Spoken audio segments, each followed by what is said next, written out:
नमस्कार और स्वागत है आपका अपने YouTube चैनल, जहां पर आपको Jharkhand TET, C TET, TGT और पीजीटी की तैयारी कराई जाती है। और जैसा कि आप जानते हैं, हमने हर दिन 10 क्वेश्चन हिस्ट्री कक्षा 6 के कंप्लीट कर लिया है। और अगर आपने उसे नहीं देखा है तो आप प्लेलिस्ट में जाकर ज़रूर देखें। तो देखिए, जैसा कि आप जानते हैं, आज का जो हमारा सेशन है वो कक्षा 7 के हिस्ट्री का चैप्टर 2 है, जिसका नाम है नए राजा और उनके राज्य।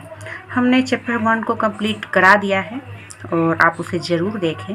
तो चलिए हम आगे बढ़ते हैं। तो हमारा जो चैप्टर है वो कक्षा 7 हिस्ट्री का सेकेंड चैप्टर है और इसमें भी आज का हमारा फर्स्ट पार्ट है। तो देखिए, हमेशा की तरह हम 10 ही महत्वपूर्ण जो प्रश्न है उसे कराएंगे, ताकि आपको याद करने में आसानी हो और आप आगे आसानी से बढ़ सकें। तो देखिए, इसमें जो ये जो चैप्टर है और इसमें सबसे पहले राष्ट्रकूटों का जिक्र होता है, और वो भी दक्कन के राष्ट्रकूट। तो शुरुआत में ये जो रहते हैं कर्नाटक के चालुक्य राजाओं के अधीन रहते हैं, मतलब उनके अधीन ही रहते हैं। राष्ट्रकूट चालुक्य राजाओं के अधीन रहते हैं। नेक्स्ट है हिरण्यगर्भ। हिरण का मतलब आप समझ सकते हैं, और इसका मतलब आप अगर पूरे डिटेल में समझे तो मतलब होता है सोने का गर्भ। मतलब हिरण्यगर्भ एक अनुष्ठान रहता है, और जब यह अनुष्ठान ब्राह्मणों की सहायता से संपन्न कराया जाता है, ब्राह्मणों की सहायता से संपन्न किया जाता है, तो यह माना जाता था कि इसके जो याजक रहते हैं वह जन्मना क्षत्रिय ना होते हुए भी क्षत्रिय के रूप में क्षत्रित्व को प्राप्त कर लेता है। इसका मतलब होता है कि जो इस अनुष्ठान को करवाता है, जो इस अनुष्ठान को आयोजित करवाता है, और जो करने वाला ब्राह्मण होता है, उसकी सहायता से अगर जो याजक रहता है, तो अगर वो क्षत्रिय ना रहे तो इस यज्ञ को, इस अनुष्ठान को करने के कारण वह क्षत्रिय के रूप में प्राप्त हो जाता है, उसे क्षत्रित्व प्राप्त हो जाता है।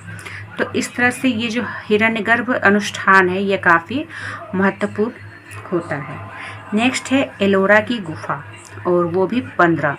तो एलोरा की जो गुफा नंबर 15 है, इसमें विष्णु को नरसिंह के रूप में दिखाया गया है। इसमें विष्णु को नरसिंह के रूप में दिखाया गया है। और ये जो एलोरा की गुफा नंबर 15 है, यह राष्ट्रकूट काल की कृति है। मतलब राष्ट्रकूट काल में इसका निर्माण किया गया है। नेक्स्ट है कदम्ब, मयूर शर्मन और गुर्जन प्रतिहाल हरिचंद्र। तो ये ब्राह्मण रहते हैं, और परंपरागत पेशे को छोड़कर, मतलब जो ब्राह्मणों का कार्य रहता है उसको उन्होंने त्याग कर शस्त्र को उठा लिया, और कर्नाटक और राजस्थान में अपने राज्य को इन्होंने स्थापित किया। मतलब ये जो मयूर शर्मन रहते हैं कदम के, और गुर्जर प्रतिहार वंश के जो हरिचंद्र रहते हैं, ये ब्राह्मण रहते हैं, लेकिन इन्होंने इस पेशे को त्याग कर शस्त्र उठाया। नेक्स्ट है कुछ यहाँ पर आपको शब्दार्थ दिए हैं, और इस समय में इनका अर्थ क्या होता है इसे बताया गया है। तो सबसे पहले आता है महाराजाधिराज। तो इसका मतलब होता है राजाओं के राजा। कई सारे राजाओं ने अपना जो उपनाम है, अपना जो ख्याति है, वो महाराजाधिराज के रूप में भी इन्होंने अपना नाम को रखा है। नेक्स्ट है त्रिभुवन चक्रवर्ती। तो इसका मतलब होता है 3 भुवनों का स्वामी। वेटी का मतलब होता है, एक तरह से ये कर होता है, जो कि नगद की बजाय ज़बरदस्ती कर सकते हैं श्रम के रूप में लिया जाता था। मतलब इसमें नगद पैसे वगैरह नहीं दिए जाते थे, बल्कि आपको आपकी इच्छा अगर ना भी रहे तब भी आपको श्रम करना होता है, मजदूरी करनी होती है। नेक्स्ट है चोल। तो तमिलनाडु में ये शासन करते थे, तमिलनाडु में, और इनकी जो राजधानी रहती है वो तंजावुर इनकी राजधानी रहती है, जो कि कावेरी नदी के पास का स्थान ये रहता है। नेक्स्ट है हमारा वो है ग्वालियर का प्रशस्ति पत्र। ग्वालियर जो एमपी में है आप जानते हैं, यहाँ पर एक प्रशस्ति पत्र प्राप्त हुआ है। प्रशस्ति का मतलब होता है प्रशंसा पत्र, जिसमें प्रशंसा किया जाता है राजा के बारे में।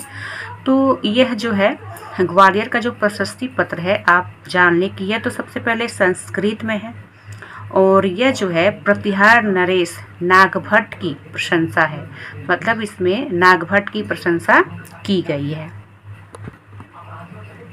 नेक्स्ट है ताम्रपत्र। तो देखिए आप इस पुस्तक में देखेंगे कई सारे ताम्रपत्र को चाबी के गुच्छों की तरह दिखाया गया है चित्र में।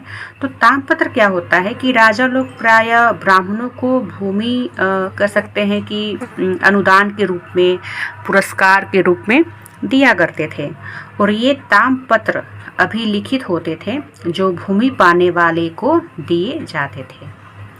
मतलब कह सकते हैं कि राजा जो थे वो तांबे के पत्र के रूप में जिसे भूमि दिया जा रहा है उस पर लिखकर यह दिया करते थे। नेक्स्ट है कलहन। तो कलहन की आपने नाम सुना होगा और ये 12वीं शताब्दी में एक कह सकते हैं संस्कृत का इन्होंने काव्य की रचना की थी, जो कि कश्मीर पर आधारित है। कश्मीर पर शासन करने वाले जो राजा रहते हैं उनके इतिहास को कलहन ने लिखा है। इनके पुस्तक का नाम आप जरूर बताएं। नेक्स्ट है त्रिपक्षीय संघ। तो ये जो त्रिपक्षीय संघ है राष्ट्रकूट, प्रतिहाल, पाल, ये तीनों का रहता है और गंगा घाटी में कन्नौज नगर पर गुर्जर, प्रतिहार, राष्ट्रकूट और जो पाल रहते हैं ये आपस में लड़ते रहे हैं और इससे ही त्रिपक्षीय संघ कहा गया है। नेक्स्ट है हमारा जो पॉइंट है इस चैप्टर का, वो है सुल्तान महमूद। तो अफ़गानिस्तान के गजनी का सुल्तान महमूद कहाँ का रहता है? तो ये गजनी का रहता है।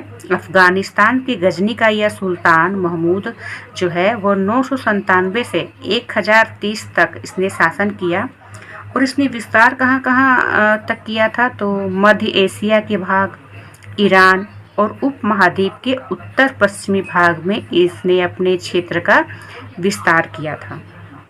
नेक्स्ट है अल-बरूनी।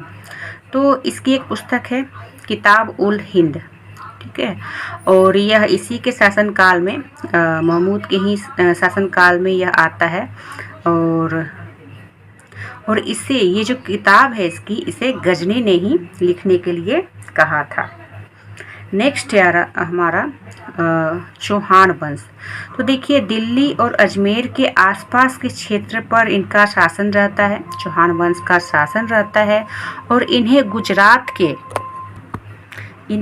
गुजरात के चालुक्य और पश्चिमी उत्तर प्रदेश के गढ़वालों से टक्कर लेनी पड़ी थी।